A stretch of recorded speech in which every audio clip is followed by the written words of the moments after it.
Monday. I am the governor of college football. Yes, sir. The mayor of college football, a.k.a. Downtown Nino Brown. Yes, sir. Welcome to another marvelous episode of Overreaction Monday. I am the governor of college football, and with me is a guy that needs no introduction, the mayor of college football, Downtown Nino Brown. Also with us tonight is a guy that pulls a lot of strings behind the scenes, Mr. Dennis Noel. Welcome back, brother. I know you've been going through it. We're just glad to have you back, brother. Also with us tonight, the waviest to ever do it, CFB Moon. This going to be a lit show tonight. I already know it's going to be a lit show. Last Tuesday's show was lit as hell. Me and Jalen's show was lit as hell. You can feel college football in the air. We saw the meetup at the White House this past weekend. I like where we're headed. Even though Charlie Baker and company can't figure it out, I like that other people are trying to figure it out for him. That man is sitting there at the table. You're just sitting there like this. Like, look at the press as hell. He's killing Joey Biden. Hey, real quick though, Moon. For all the bumping heads we did with the Rams, they went and turned around and just shit in our plate and says, "Yeah, you guys can figure it out for us. Whatever you want." They was watching the show, dog. They was watching the show. And we'll do whatever the hell we want later. They was watching the show. What's been your favorite move of this offseason so far in the NFL before we get to what we love? I don't know about my favorite. The most confusing is Tua to Atlanta. I don't get it. Hey, why are you going to start it out with my Falcons? You got to keep the momentum going. Like that's just what we do. I do like what the Raiders are doing. They're overspending, which is bad, but I love what they're doing. They're trying to win that win later. I was going to say Linderbaum to the Raiders. Yes. I think it's huge. Win now. What's that? Who? At quarterback. Now I'm saying win now and win later. Not as what they won 2-3 games this year. Oh, you're saying you got a couple wins now? Yeah, I'm saying get more wins than 2. I hear win now. 7, 8, or 9 on the cusp of playoff, but maybe 5. I seriously think they'll win 7 or 8 games this year. KT, we got to crawl before we can walk. Okay. Yeah. But sometimes when you get the right people in place, you know what I'm saying, like Kubiak, and you start to see. How do you guys feel about Tom Brady saying there is no way over his, dead body that he was trading Max Crosby to the Patriots? Really, Tom? This is how we do. What's up with that? Like, what's up with the beef with the former players and coaches with the organization? I'm not sure, but Tommy did an ass. Hey, Mike Evans somehow got to the San Francisco 49ers. That's the same. That's my splash play of the day. I saw that. I like that one. To the Chiefs, bro. That's crazy. That's crazy. And we had him in the mocks taking Jeremiah Love. So, like, they said, well, we can just get that now. The Saints ain't getting Saints just got ETN. So, Yeah. Crazy.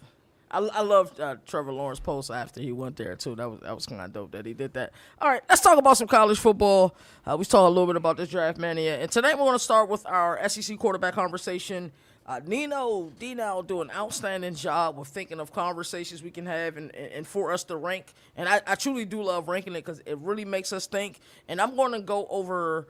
I'll wait to go over our cumulative selection for the quarterbacks, but I'm going to start out with one simple question. Who is the best quarterback heading into 2026? And I want to start with D now. I think it's going to be Arch, just because we saw him take this step towards the end of the season. So if he can keep that momentum, I think he'll be the best quarterback. Moon. Especially now that he's got Cam. Yes, 100%. Moon. Yeah, I feel that. Arch. I'm going to say Arch. Backstory is there. I think the hype was a little bit 1 year too soon. He had to actually play last year. Towards the end of the year, this man was cooking with hot grease. The Outback Bowl. I mean, no, it was Cheez-Its Bowl, my bad. Crazy. Like, he's on the upwards trajectory that I feel like without a run game, he still is impressive. Right. And a spotty offensive line at times. You add in the fact that I think he had about over 400 rushing yards last year. So they can utilize that. You add in Hollywood Smothers.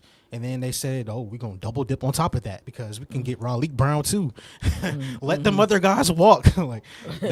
Steve Sarkisian is saying we're going to bet it all on Arch this year. And now it's just up to him not to wet the bed in the most crucial moments looking over in the sideline. So that's my number one. 1A would probably be Trinidad. I'm going to ask Nino, and then I want to get to how big is the gap between one and then the next person. So Nino, talk to me. So the question said heading into, right? Yeah. Yeah. All right, so heading into, I'm going to go Trinidad. Okay. Because what we saw is the body of work and even like how he ended it against this dude was continuously, even with all the turmoil going on, he continuously showed up and put out and produced. Well, I will agree with the two gentlemen at the bottom. Ending 2026, closing out 2026, it will be Arch Manning. I think you guys all alluded to it. You said about 400 yards. The thing for me is the 10 touchdowns. Like that's a lot for a quarterback on the ground who's not going to be like this crazy running back like a Byron Brown or some of these guys. But against Michigan, for me, it wasn't even like stats. It was just seeing him play. Everything was clicking. That game was, for me, you started to see Arch Manning, especially in the second half, late in the third quarter, you started to see things slow down for him. He wasn't nervous. There was no jitters to him. There was no double tapping. He was, okay, oh, not there, boom, neck guy. Oh, it's not there, I'll take off. 9 for 150, 2 touchdowns on the ground. Like, he everything was working. Everything was so nice. Everything we heard about, like, all the hype, it started to fog started to dissipate. All the noise for Arch started to go away. And the reason why Sharp was supposed to be, the whisperer for Arch, we started to see it in that game. And I think if he can keep that moving, I know there's a little bit of a window there when he ends, when we start back up again. If he can continue with that, man, watch out.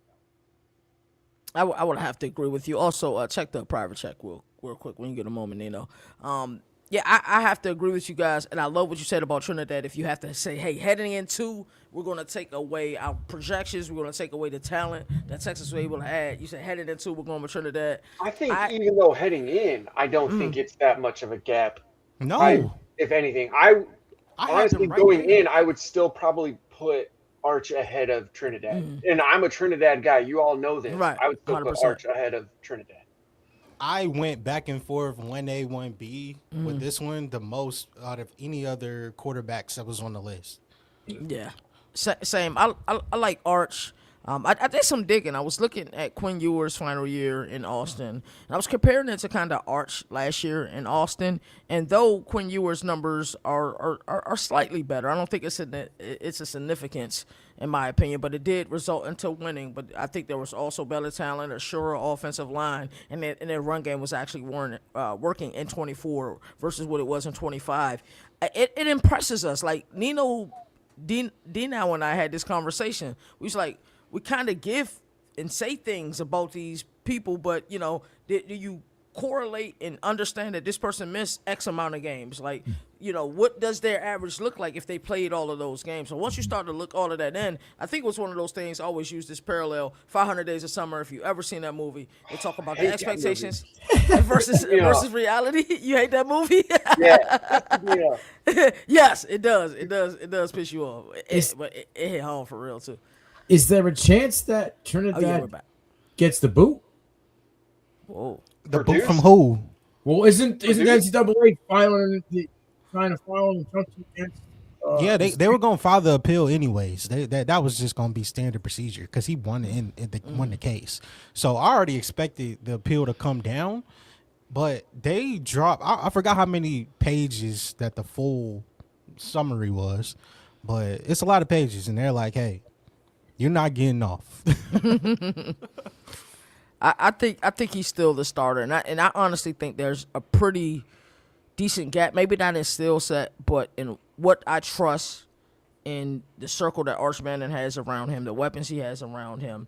Not many coaching changes that Trinidad Chambliss is going to have to deal with, but he does have one of the best running backs in the country returning. So that's what I first wanted to ask you. So let's talk about our cumulative list, and let's talk about who's too high, who's low, who's getting disrespected. And this is what I love, because I always browse everybody's ones, and I'll look up like, damn, D-Now had somebody I didn't consider, or Nino had somebody I didn't consider, or shit, Moon. I wonder why Moon had this person here. So we're going to go 10 through 1. We got Austin Simmons coming in at number 10. This is cumulative. Keelan Russell at number 9. Lenore Sellers at number 8. I know Nino's going to have an effing problem with that. John Mateer at 7. Byron Brown at 6. Sam Levitt at 5. Marcel Reed at 4. Gunnar Stockton at 3. Really high, thanks to Jalen. I know he'll be watching. Number 2 is Trinidad Chambliss. Number 1 is Arch Manning. Who's too high? Who's too low? Nino, let's start with you. I say Sellers is low because we got him one step ahead of a guy who hasn't even played any football yet. Like, Byron Brown hasn't taken a snap in the SEC yet. Like, Nah, but he's a good player though. That's the part, bruh. So is Lenore Sellers, though. Yeah, But Lenore Sellers is not produced in that offense, and they tried to get another offensive coordinator to try to come in and say today we're gonna be having the same conversation about the game clocks next year, bro. What? It was 2,518 touchdowns and 7 interceptions in 24. He had the same amount of yards. He was 5 touchdowns less with the same picks. He produced the same amount where everybody thought he was going to be Cam Newton this year. The production that everybody typing was similar production. His coaching took a shit in a bag. His offensive line pissed down their leg. And they've been doing that. Now, granted, what we wanted to see in the deep throws and the development downfield, I didn't see any of that. But he also didn't have any help. He had Nicholas Haba, who the Gamecocks have been trying to figure out how to use this dude for 3 years, and I still don't think Shane Bieber knows what to do with him. The dude says, I'm not running for the Olympics. I'm not even trying to run no more. I'll take my 4.240 and I'll put it on the field, and you guys can't figure out where to use me. Or maybe it's the fact that they don't give Lenore Sellers enough time to even think about throwing the ball downfield. Man, look. But to put him below Byron Brown, who's coming from USF, hasn't taken a snap in the SEC, hasn't played one game against a totally different style of football, I think it's kind of crazy. I like Byron Brown more than I like Lenore Sellers. Bro. Yeah, I'm a huge Byron Brown Nino. guy. But I understand where you're honestly, Nino. Were you talking about Byron Brown being possibly quarterback 1-2 in this NFL draft last year? Oh, hell no. We were talking about Lenore Sellers possibly. Yeah, we was talking about Lenore Sellers. 100%. I see your parallel there. 1,000%. Yes. So how are we like Lenore Sellers is bag of dicks now after having No, it's not that. That's not the case, bro. I think he underwhelmed. Like, we gonna have to just call a spade, call a gamecock a gamecock. This man bailed last year. And it was a combination. Yes, it was a combination of multiple things. He got hurt, so we got to talk about that too. Wait a minute, how did he bail? He bailed the team out multiple games. I'm talking about me being on the cliff of a Lenore Sellers cliff heading into week 1 Labor Day weekend. And what that cliff ended up being, I bailed. I'm down here now, bro. So I'm just saying this, you know. No, I was just never as high as Arch as everybody else was. You bailed. I bailed and hopped back on. Yeah. I stayed the course. I was trying to make up excuses earlier in the season. I stayed the course with Arch. But for Byron Brown, he's coming in with his offensive coordinator. That alone by itself should give him at least good measure, you know. At least good measure, because you just saw him do it. The same way that we're giving good measure to Oklahoma State and Drew Messemaker. The same way. The only thing that gives Brown the slight edge, he's got a better deep ball. Yes. He's got a better deep ball than Trump. Yes. Which is the only reason, like, if you take away the deep balls, they're neck and neck, to me. But you add in the deep ball, that's what gives Brown the edge. For me, at least. We don't have, so you were talking about how he's bringing in his offensive coordinator and everything. We're not concerned about taking group of 6 wide receivers, the whole fucking team, and bringing them to the SEC? Every group of 6 wide receivers is going to trail in.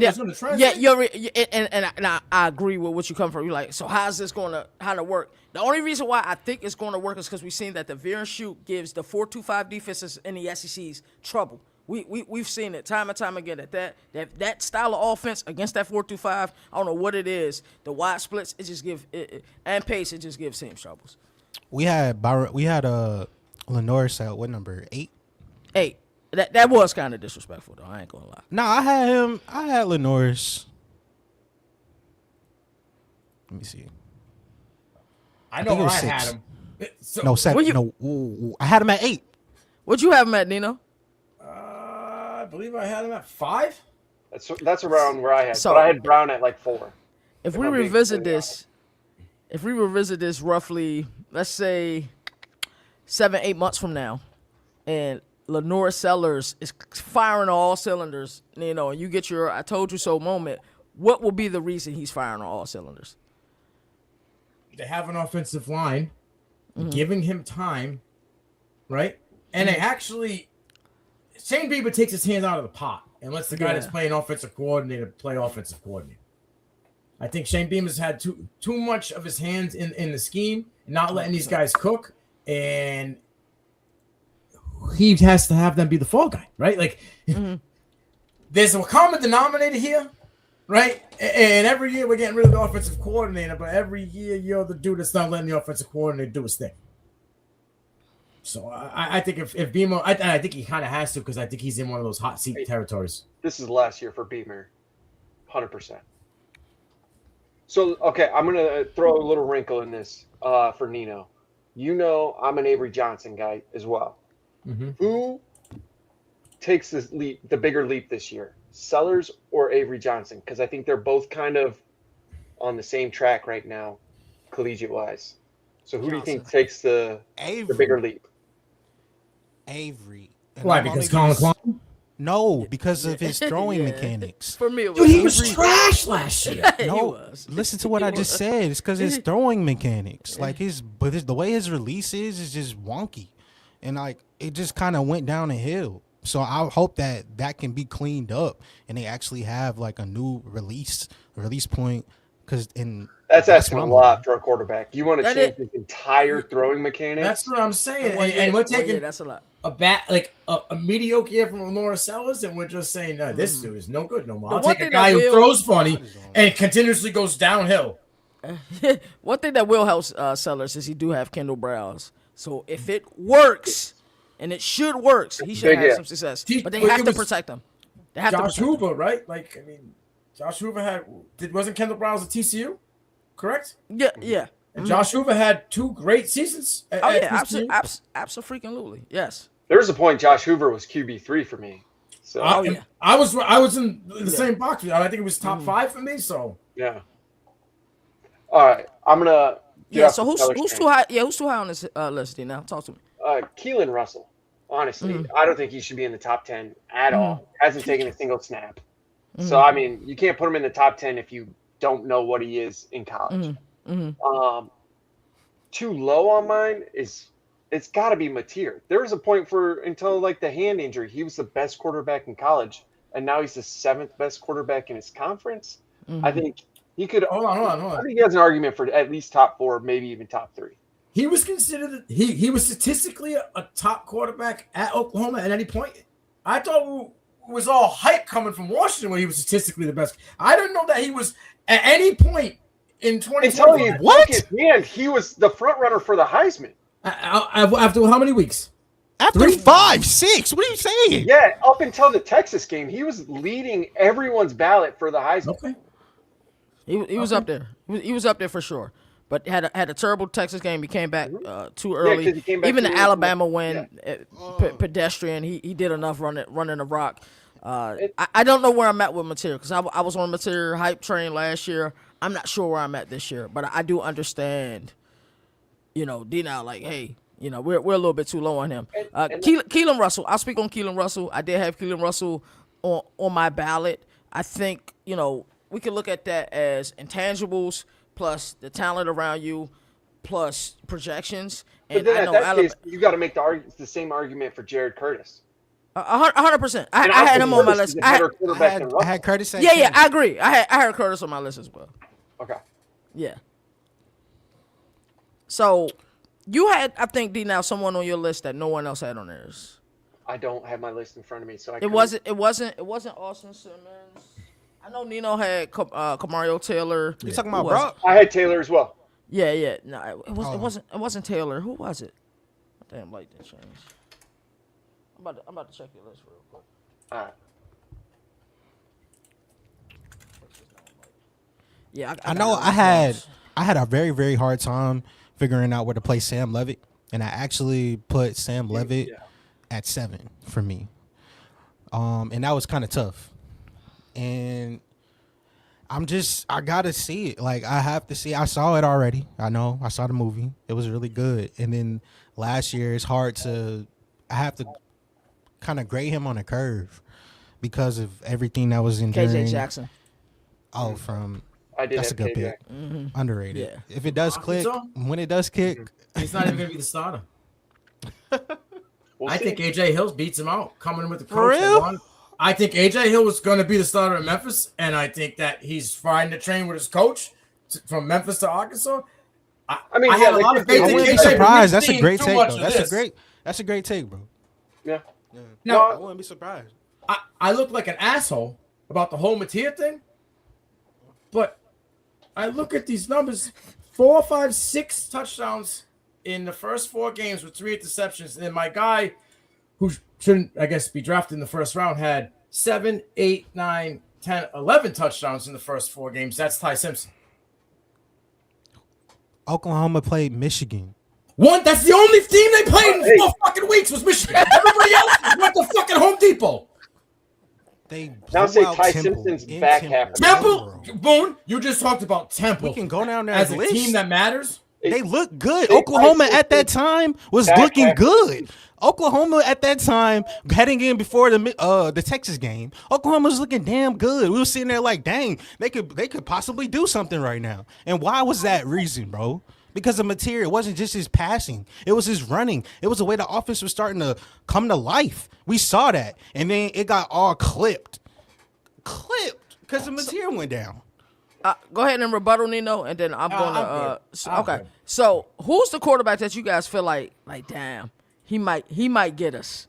You know what I'm saying? Somebody that we weren't super high on. I know for Nino, so Lenore Sellers, but maybe somebody we don't It's even not. have on the It's list. not. Who do not you guys Lenore think is a Sellers. guy that's gonna like in the end be like, damn, we should have had him higher, and he's gonna ball out this year? Gunnar Stockton. Gonna start. I was gonna He say does it Reed. over and over I was and gonna say over Reed. again. Reed. Yeah. Well, how do Yeah. we feel about Marcel Reed? I'm That's- high, but it's High on him just- beginning of the season. We saw him tail off towards the end of the season. Where we at with Marcel Reed? I think I had him at like I had him at 3.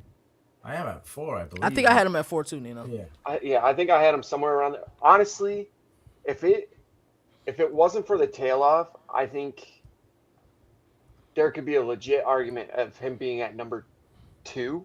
I think. But then I mean, Arch kind of BTA'd A&M at the end, so that would be the only reason why. You know the type of, and this shit's hard to like instill in some. You know what type of leadership that Marcel Reed has?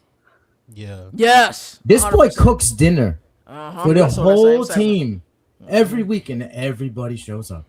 Yeah. Now, you're talking about a dude that told Conor Wegman, "Here's your bus pass home and get the hell out of here." Conor Wegman was supposed to be the guy. I still think Conor Wegman's going to be a guy in Houston, but like he was supposed to be the guy in He's College gonna light it Station, up this and Homeboy came in and took his lunch money and left him with an empty tray. Yeah, he might have fizzled off. But you got to think about it. This was his first real season at the was. helm, and how many games in SEC battle game was Homeboy the reason why the Aggies won?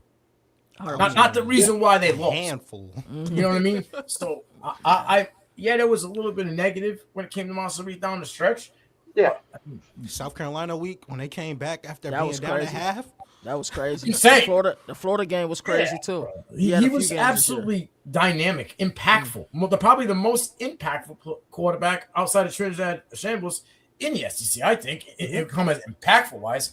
I think it'd be a crime to not having top 5 SEC QB heading back into 2026. But I didn't have Lenore Sellers as my guy that we don't have on the list.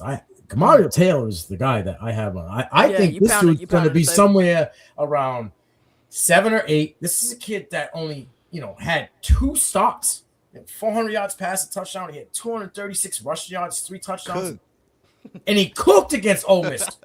Okay, 6'4", 215 pounds. This is the kid that nobody talked about in the 25 class. He was a top 12 quarterback. He crushed the Elite 11s.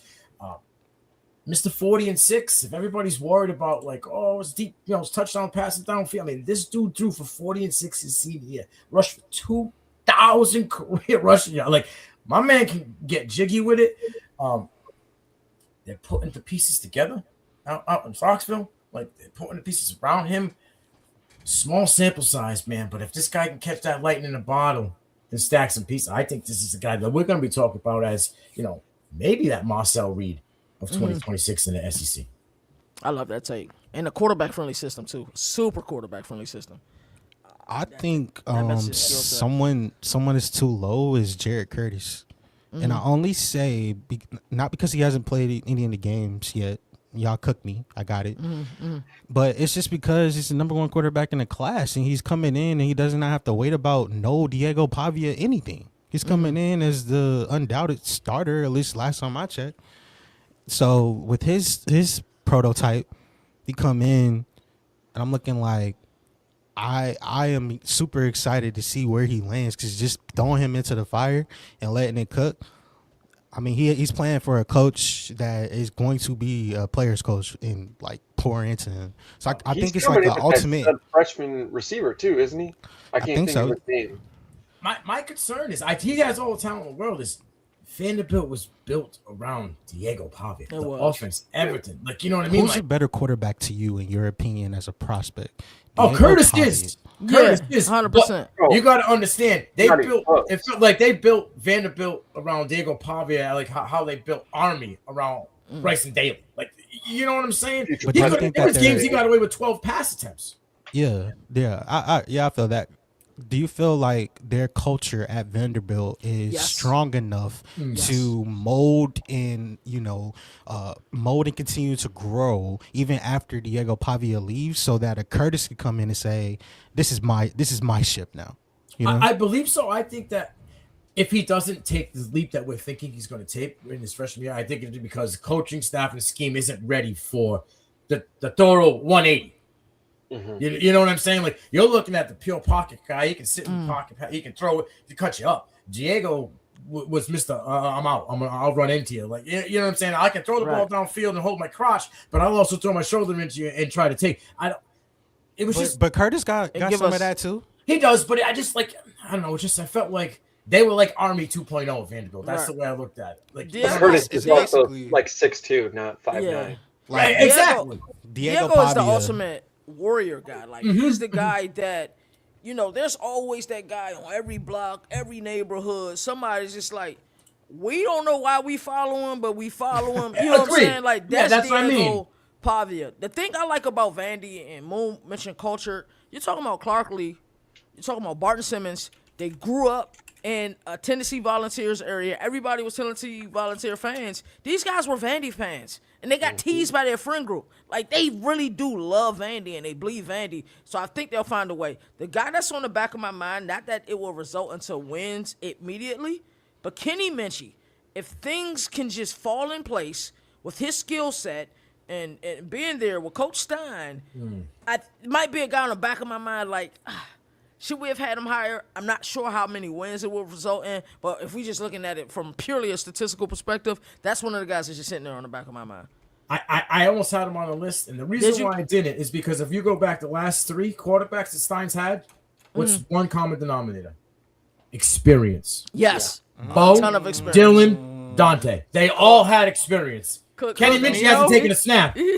So I'm a Kentucky guy, so like I was like I just couldn't do it. You know what I mean? Like he's taken 26 total snaps in the whole time he's played at Notre Dame, so I just get nervous with that. Like Stein's good, with a guy that knows kind of the basics already, and then he can go and be like, I don't know if he's a QB whisperer. I think I don't know if he's a Liam Cohen. I think Liam Cohen is a whole different ball game. You know what I'm saying? I agree with you. Different Look animal. what he did to Trevor this year. So we were ready to write Trevor off, bro. And Trevor went, not yet, boys. Yeah, he right showed now. who we thought he was going to be heading into there. Really interesting conversation. I love when we start talking quarterbacks. I think, and I say this all the time, I think I like them about most of us is that we all approach the game mentally slightly different, and it always make for a great conversation. Question about Vanderbilt for you three is, can their defense keep them in enough games to not make Jared Curtis have to You know what I'm saying? Like, if the defense gets out getting smoked and they're down 21-0, 17-3, now this kid's in the fire having to throw the ball 40, 50 times a game. That can fuck the freshman quarterback up. That's at least the 15, 16 interceptions in the season. No, they're not built to win like that. I think that they tapped into a very nice situation last year. You know, like it really did feel like a lot of things clicked for them on the defense. They had pass rush, they had run stopping ability, they kept games tight in margins. Like, and then even in the games where it got out of hand, like the Texas game, like they did do a good job of holding down late. Do those DNA traits still carry? I think so, but spring is going to be vital for them, bro. I think a little bit of that DNA on defense was Pavia. They knew if they let up, they let up a drive, 100%. I can get it right back. Pavia's good. Oh, we need to catch our breath. Pavia, even if we don't score, Pavia will get us down on the other side. Even of in the the field. bowl game. Yes, you know what I'm saying. That's the thing. What I'm saying with Curtis to Pavia, those are checks things that change. Where can the offense change? Can that offensive coordinator, can the coach, can that whole scheme change some checks and balances here to fit a kid who's never taken a snap in college football and be a totally different style quarterback? That's my. I think the kid's got all the talent in the world. I just don't know if Vanderbilt in year one can check all those bells and whistles to make it all be successful. I agree with you 100%. I don't think they'll win as many games, certainly, as they won last year. But I think they can meet bowl eligibility. And honestly, the SEC football documentary that was on Netflix, I was already born into Clark Lee and what they were doing because you could slowly see the change happening there. But to me, it was just the attention to detail, the way he approached his practices. Some of those coaches on there were looking for sound bites. BK was looking for sound bites the entire effing time on that. Clark Lee was just talking to his players like a dad would talk to his son, like just real man type conversation. All righty, let's get into this next one. I'm excited for this one. We're going to discuss, which teams across the college landscape upcoming for this 2026 will make the biggest jump heading into 2026. D, now we're going to start with you. I'm going to honestly go, there's a couple.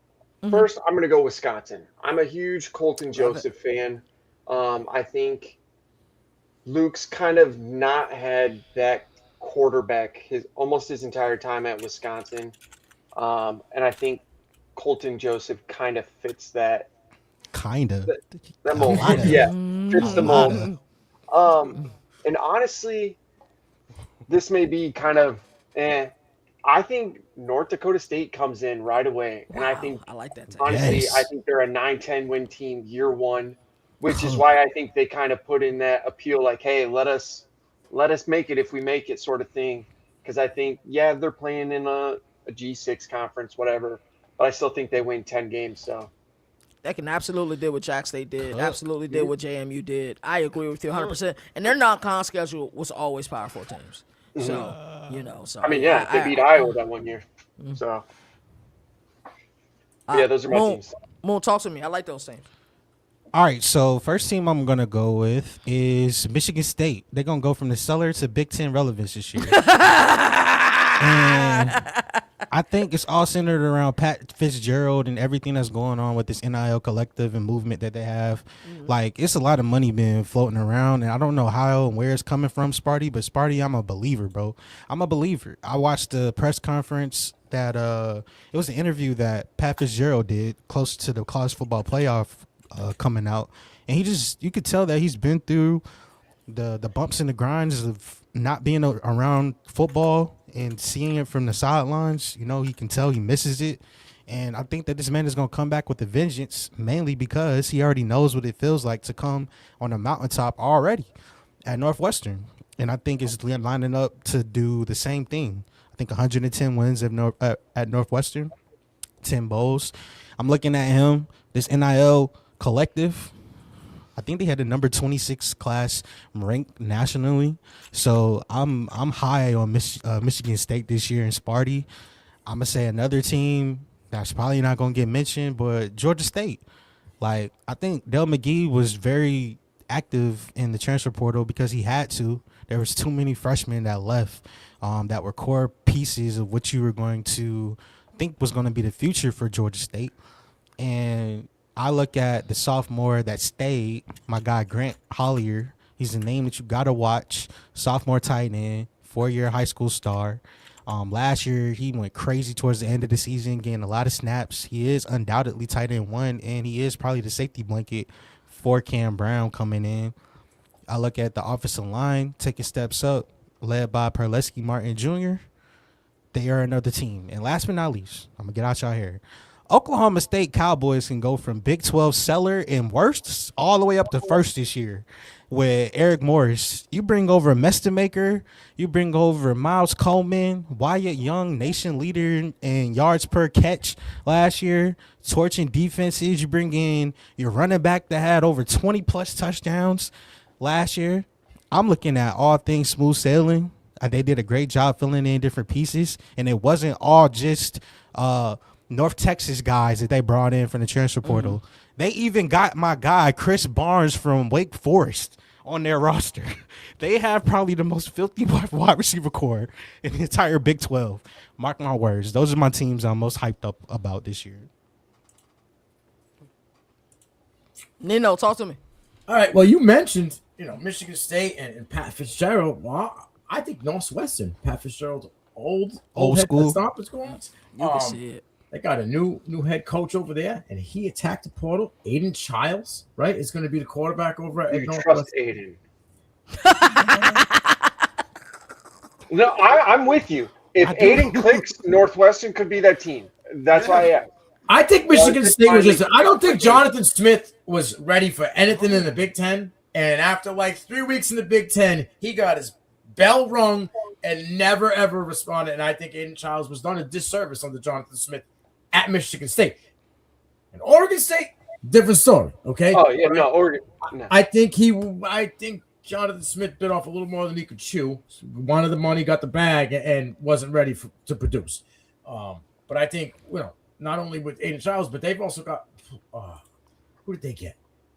Defensively, Kobe McKenzie, the linebacker on the other. Like, they got a couple of big names to the portal. The schedules isn't too difficult where I think they might be able to stack, another 7 or 8 wins. They had 7-6 last year. I think they can go back to a bowl again, possibly get to 8 this year. And I know it's not the biggest leap, but people aren't talking about Northwestern and being relevant in the Big Ten at all. So, they're one team. The other team is a team that we talked about.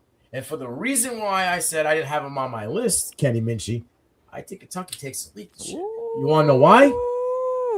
Cedric Baxter, Javonte Bonds, Chip fucking Kelly. For a guy who doesn't have experience at quarterback, what do? You go get the guy who knows how to run the ball with 2 dudes who know how to run the fucking ball. And I think Kentucky is going to be a problem for a lot of SEC teams because it's going to be hard-nosed, gritty ball.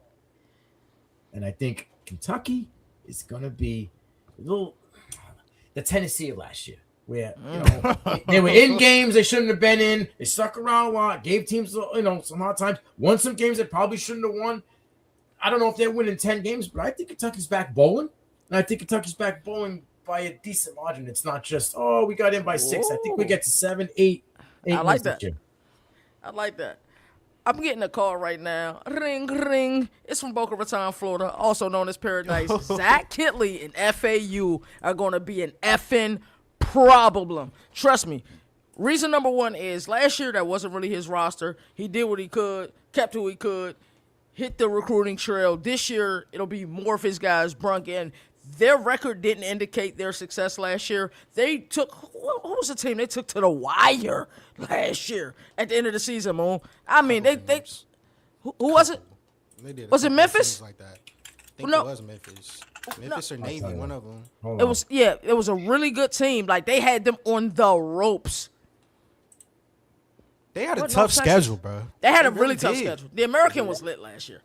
UAB, towards the end of the season. They lost?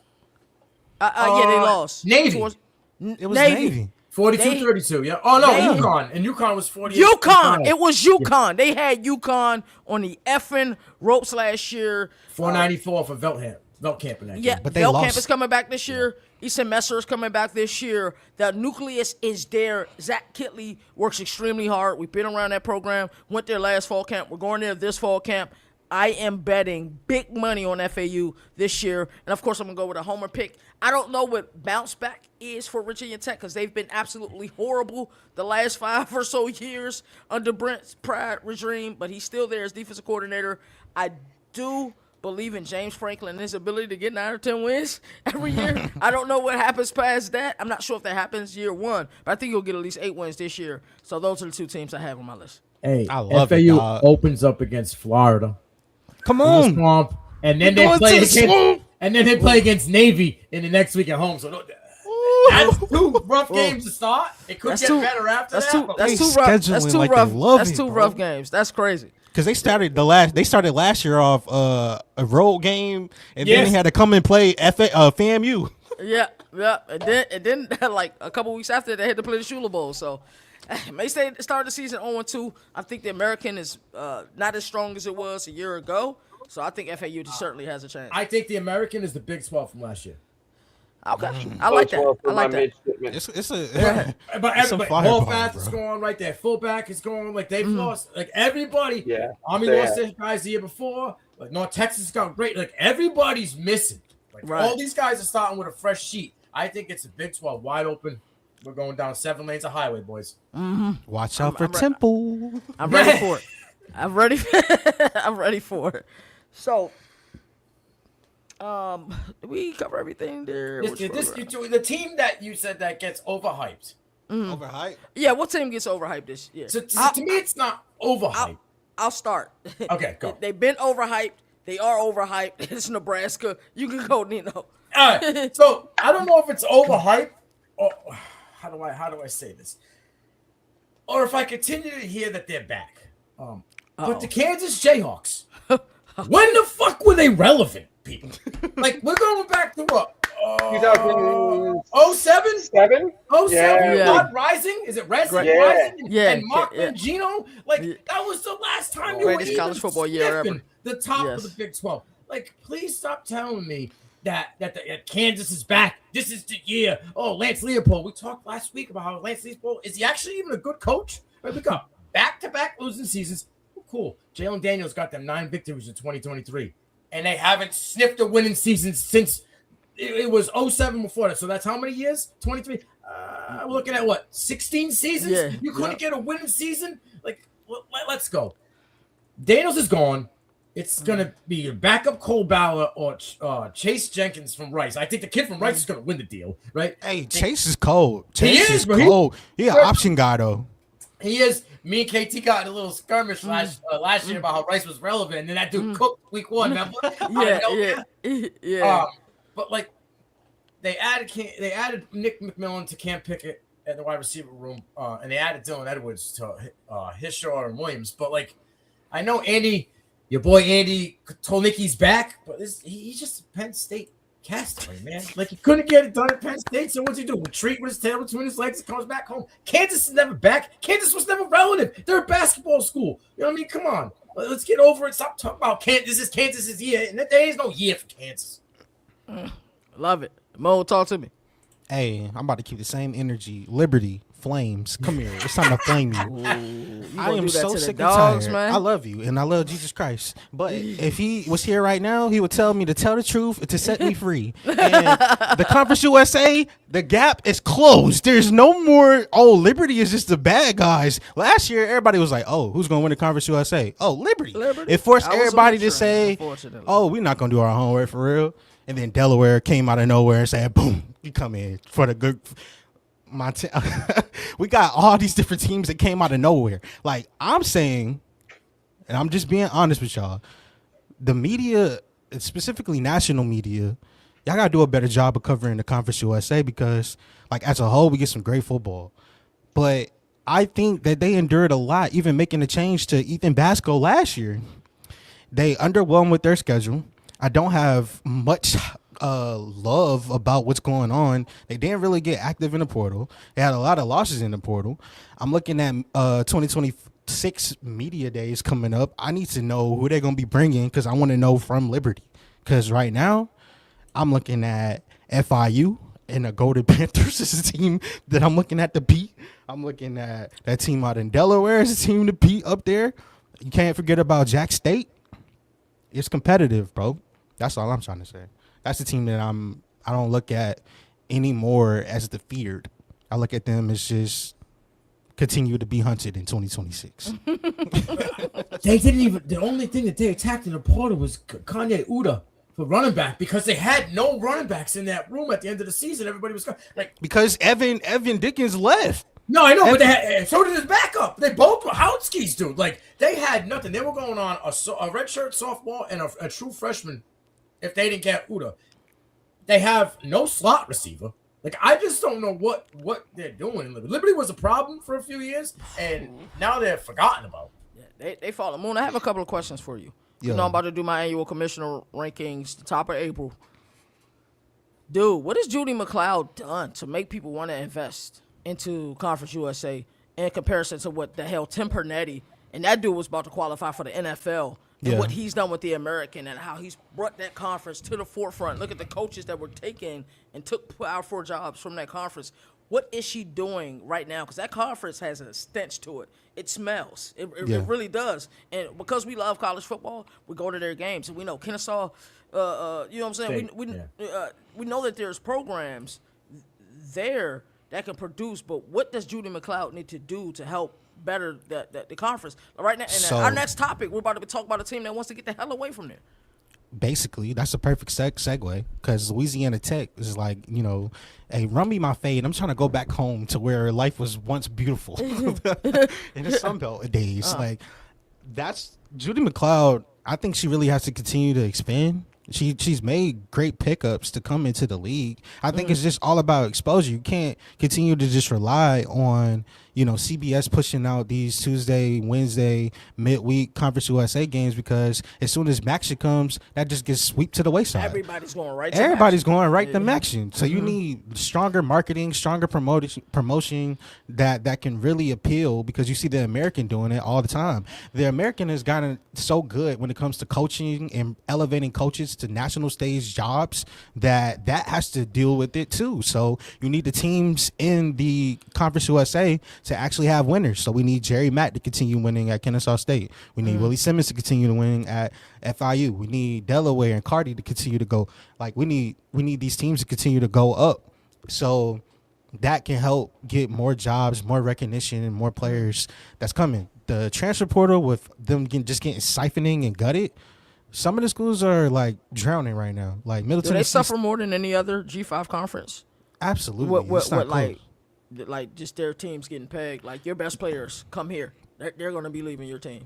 Yeah, because even the top half of the Sun Belt Conference still was able to get busy for the most part in the transfer portal, like App State, for example, or Georgia Southern, or, you know, even though they had some losses, there was other schools that were able to go up. But for Conference USA, I just think you need to get more in your bag when it comes to marketing, putting yourself out there, exposure, and, you know, continue to expand. Why not keep calling up some of these FCS schools and say, hey, this is what the fees is. If you're trying to come party, like, we need as much expenses as possible. We need as many eyes on us as possible. It has to be kind of worrisome because Pac-12 is continuing to poach schools. Mountain West continues to poach schools. Big Ten and SEC says we're the big dogs at the table, so we don't even know what a Conference USA is. Conference USA, what is that? Like, so that's how they look at that. But it's an uphill battle. You know, you lost 3 good schools and replaced them with Missouri State, Kennesaw State, Delaware, and Jack State. No, Jack State. Oh, they were there, weren't they? Oh, yeah, Sam Houston. Sam Houston. Sam Houston underwhelmed significantly last year. Now, I'm saying La Tech went from Sunbelt thinking that they were going to go here and it was going to be better football because it had been a little bit better football. And based on where the Sun Belt is, with James Madison just getting into the college football playoff, they said, hold up, wait a minute, what did you just say? Because this same Louisiana Tech team was good last year. Look at Texas State, though. Texas State came up into the Sun Belt, started winning. They didn't have the best record this year, but they've been able to get good players in the portal. Maybe they don't stay here, but they know that they're a leapfrog. But they're able to get those players. You know what I'm saying? And then they go on to the next stop and whatever. But it's like this La Tech thing. I think they got grounds, but what people are forgetting is Marshall, Southern Miss, and Old Dominion told Conference USA late that they were outski and then bounced in 8 months. Yes. They're trying to enroll this 14-month thing that don't fly because No, it's it proof don't. that 3 teams bounce with a lesser time, and they told you later on in the year. So, I think that this is them trying to save face. Exactly what Moon was saying. This is them trying to save face, trying to do whatever they can do to keep the little bit of hope and desire to have left. But I think if Tech wins this, bro, it's Pac-12 over USA all day. Who played like Kennesaw State, La Tech was going down to the wire. You mean to tell me that you just lost? You about to lose one of your biggest schools in the Ruston? newest school and the other school? Yeah, exactly. Right, that school, the newcomer Like, and the team that's been doing it for a little bit. Kennesaw State in a couple of years gonna be sitting here saying like, "Show me the money," because at the end of the day, we already got a championship in year 2, and they're already in Sunbelt territory.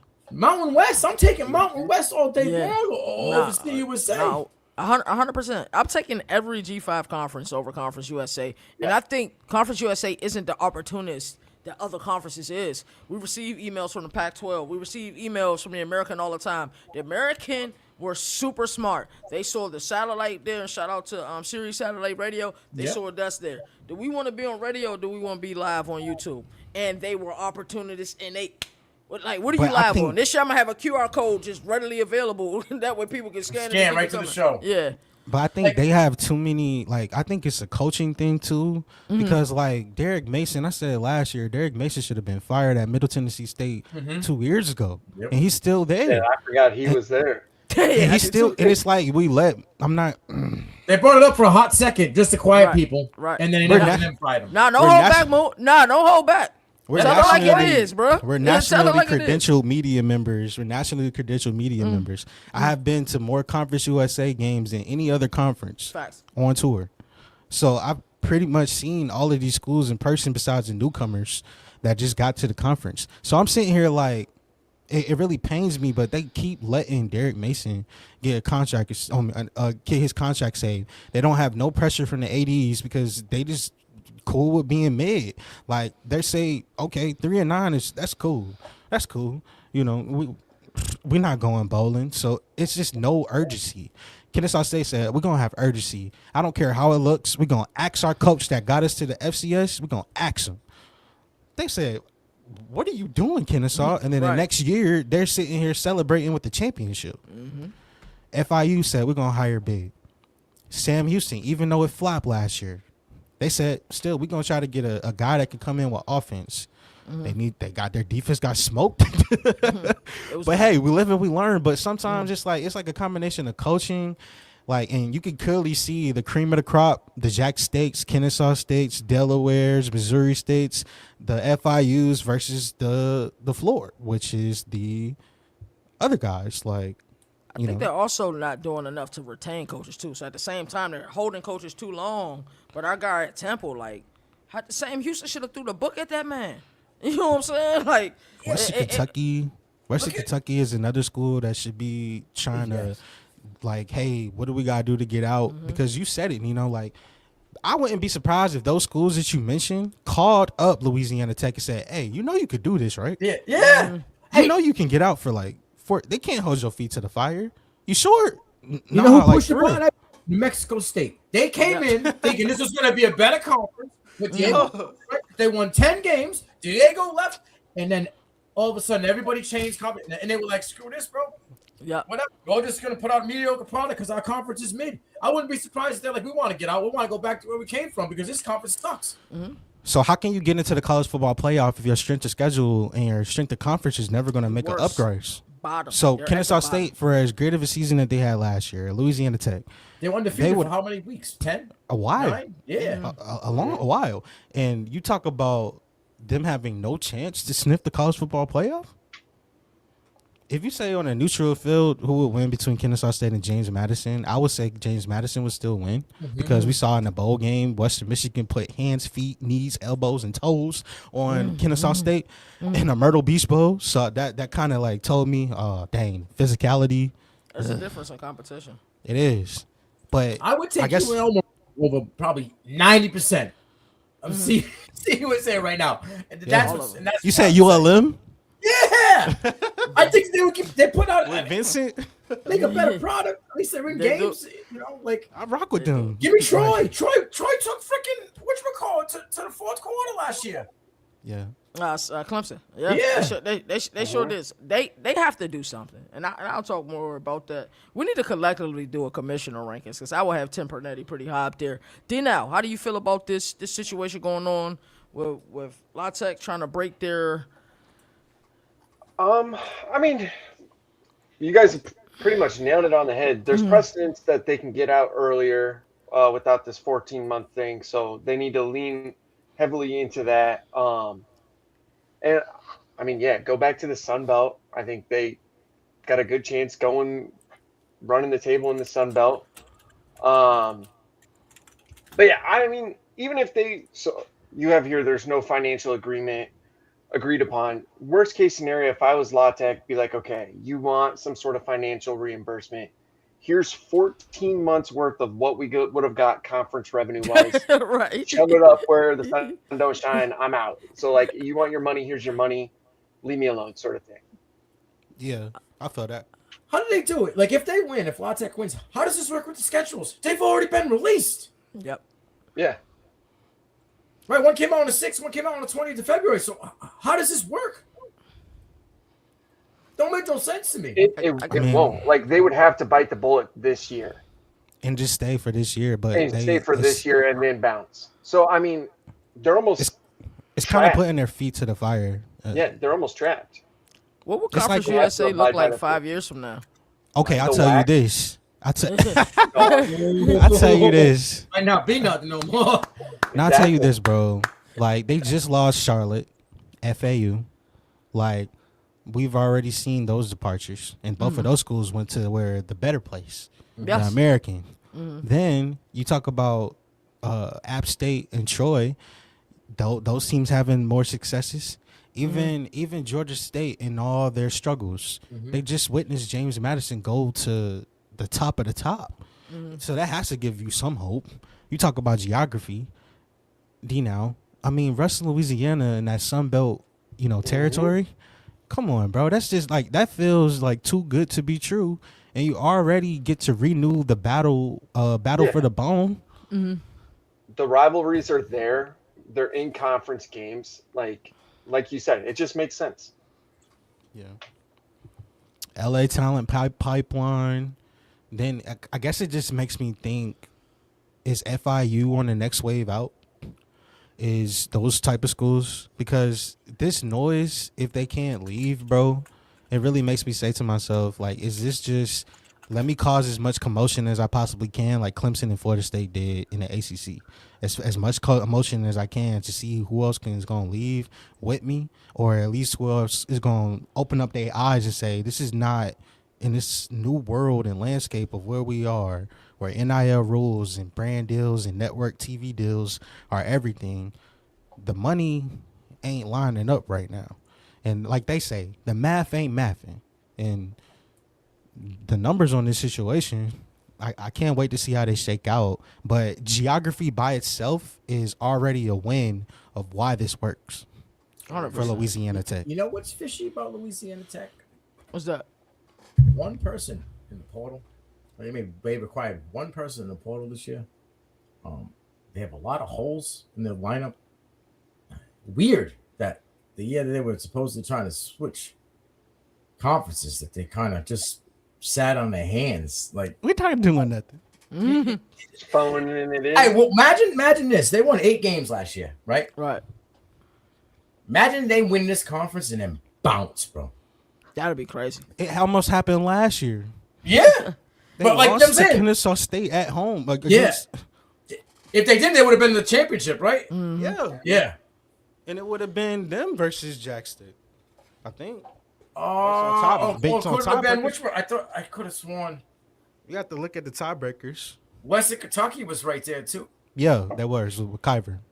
It's Yeah. like if we did a Venn diagram, like we used to do back in the day in grade school, for the Conference USA, like, what do we put in the good portion? Like, I don't think Okay, there's I'll say anything we could put there.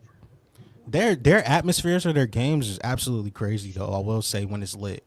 Kennesaw State did a great job turning out this year. That's one of my favorite game day atmospheres, of course. But I'm talking from the conference perspective. Like, That's tough. Yeah, I don't think there's. I mean, anything- more I think competitive, Western more Kentucky- competitive in games like against the big boys. Western Kentucky's been competitive for the past 5 to 7 years. I don't understand the loyalty. Why don't they leave? I think it's just kind of like I think because when they got close to leaving, they lost the coaching staff. Ah, that makes sense. Now you want to leave a conference and start everything brand new? New conference, new scheme, new coach, new But, like, everything. then at they the same love it time, where they are. Where are they gonna go? The MAC? I mean, yes, that's a move up, but not as much of a move up as they would want, probably. True. Right. They probably getting a lot of share of that revenue pie. So they're like, you know, And why granted, do I we think have they to- would kill it in the MAC, but Yeah, I think they would too. Western But like Kentucky I'm and looking the at MAC them are right crazy. now. I mean, Kennesaw State, no disrespect, 10-4, great. You know what I mean? But like Jack State, like Liberty, Jack- Middle Tennessee, New Mexico State, UTEP, those teams are layups on anybody's schedule. Yeah. What's crazy is like 10 years ago, UTEP was a team I was like, ooh, okay. Mm-hmm. And then it just kind of fell Eric off. Souza back in the Yeah. day, at quarterback. I wrote an article last year about this situation, but I called it the island of misfit coaches because I felt like a lot of these coaches in here were kind of just castaways that were just thrown out there with their volleyball and saying like, okay, figure something out in a couple of months. You know, you talk about UTEP, but like Scotty Baldwin is trying to figure that shit out right now because Malachi Nelson didn't work. No. He held And that them was the up. highest Hostage. Anywhere. That was the highest rated Anywhere. recruit. Yeah. But think about that. Even though that did not work, that was the highest rated recruit in their history. Damn. That tells you like the haves and the have-nots right now. You know, so it's kind of like fighting over crumbs, but it is the island of misfit coaches. Like Yeah. a lot of those Wild, coaches. 100%. I don't understand how Moon's like hit that on the head. It's kind of like Twilight Zone over there. Yeah, it's nasty work. I'm trying to go to as many media days as possible. I'm going to have to be pretty darn convinced strongly to go to Conference USA. I'm going to American. I'm going to Pac-12. Hell, I want to go to Big 12. Yo, if you go, hey, listen. Do me the favor. Uh-huh. Go to Conference USA and ask the fucking question. Uh-huh. Ask the question about La Tech. Ask the question. Where is Conference USA's? I think it's maybe in Texas. Last year it was in Texas, I think. They That's normally right. do a little bit here, there, and everywhere. Let me see. But like, I why not? Like, Yeah. ask them like kind of what Why we're talking not? about. Yeah. Like with the Yeah. mediocrity. Why is been it in- taking them? I would love to sit 14 down with years Judy to McLeod everyone though, else? for real. Just be like, look, Judy, like I was it was in Man. Frisco last year. But you know what what's they're gonna going say? You know what they're gonna say? I already know what they're gonna say.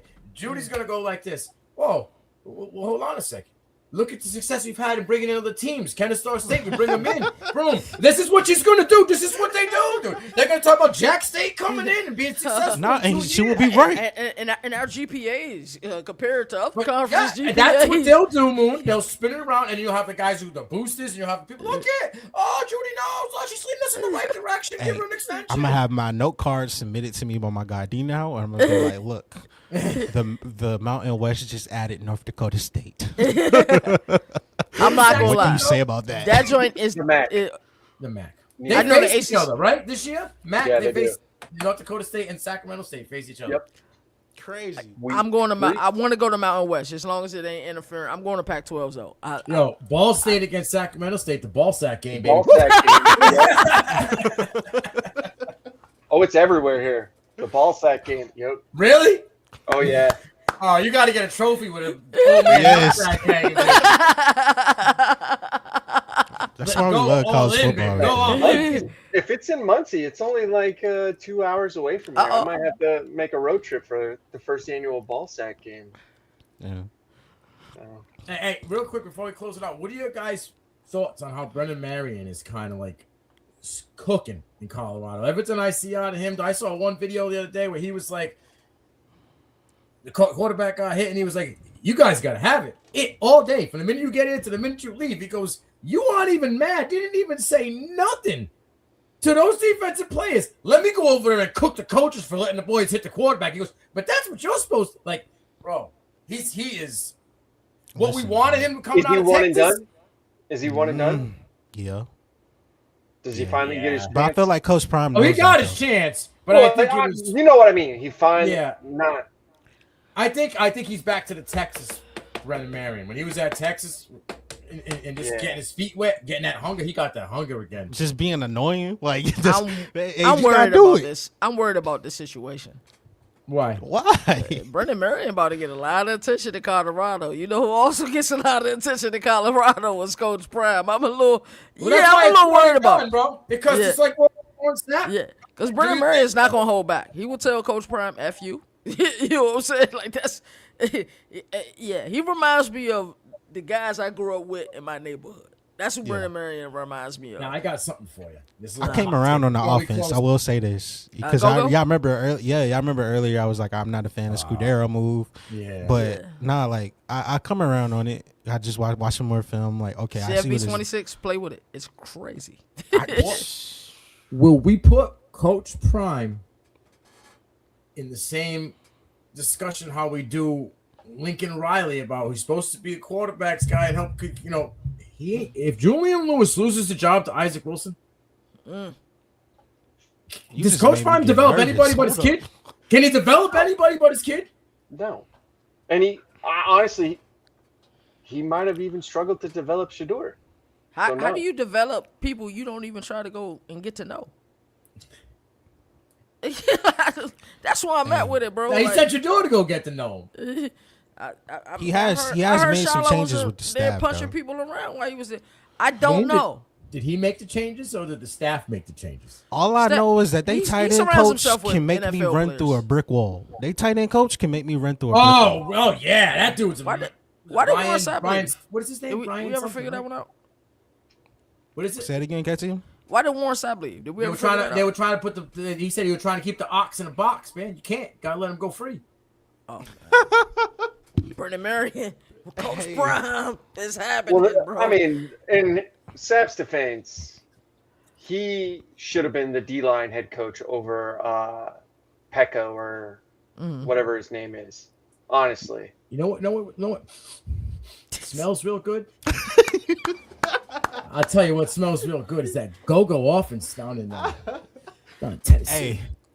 Nino, that was funny, bro. I bet you that go-go offense down in Tennessee, in Nashville, Tennessee, would be real nice because I'm telling you right now, it's all but over for Mr. Hype. Wow. Hey. Wow. On a somber note, though, I will say it's heavy hearts right now in Colorado because they had a tragic passing of Dominique Ponder recently. But I do think that, like, watching Well-Off Media, shout out to Bucky, like, they've been practicing with a whole lot of intensity lately. Like, I'll definitely see some changes. They seem like they're way more locked in. Seem like the Kirk Cincinnati effect. Oh, he holds everybody accountable? Is this what we doing now in college football? Players, coaches don't really work. It's about accountability and that's the Cincinnati effect, man. Fun show. This was great. We could have talked for another hour if it was up to me. Yeah. You guys got anything else to say before we get up out of here? I'm good. This was a blast. Appreciate you guys. Hey, I appreciate you guys holding it down while I was gone too. So man, no, appreciate you, man. Hope all is well. I talk to you more a little bit behind the scenes, man. Make sure everything is everything. As I always like to say, there's no more victories in the sport. That's a 5 in the fans. That's why college football is the greatest regular season. Until next time, you all take care. I'm sure we'll see you sometime during the week. I heard a rumor Governor College Football is back this week. That's what I heard. I'm not sure. I just heard it was back. I'm not sure. I heard that rumor too. Yes, sir. Today I am the Governor of College Football. Yes, sir. The mayor of college football, a.k.a. Downtown Nino Brown.